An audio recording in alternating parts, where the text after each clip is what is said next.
Hi, my name is Karina and I'm the state representative of the 49th District. Prior to heading over to my new role as state senator, I want to share with you some of the highlights of my time as state representative.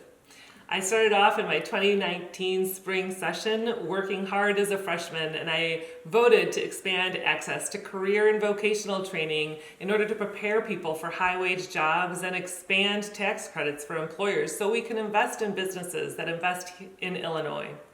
Working with Republicans and the Illinois Manufacturers Association, I passed a bipartisan balanced budget that includes a Blue Collar Jobs Act, which will attract large-scale, high-wage projects.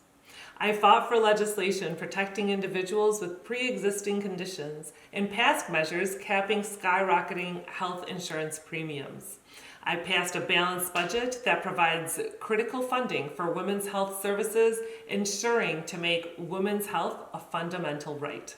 We passed bipartisan budget that reflected our commitment to control spending and pay down old bills. We legalized the sale of cannabis, passed the $15 minimum wage, and the Equal Rights Amendment. We passed a historic police and fire pension consolidation bill.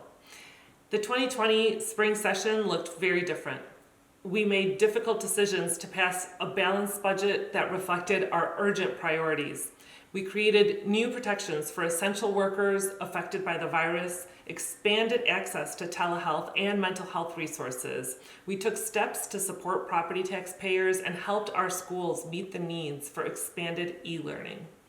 We acknowledged that the economic downturn caused by this pandemic necessitated many difficult decisions, which is why the budget reflected more than $1 billion in cuts from the previous budget introduced.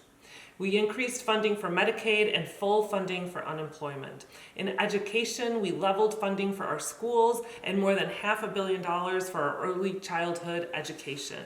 We provided $43 million for career and technical education. We allocated investment in senior care, which included $58 million in new funding for home health care for older adults.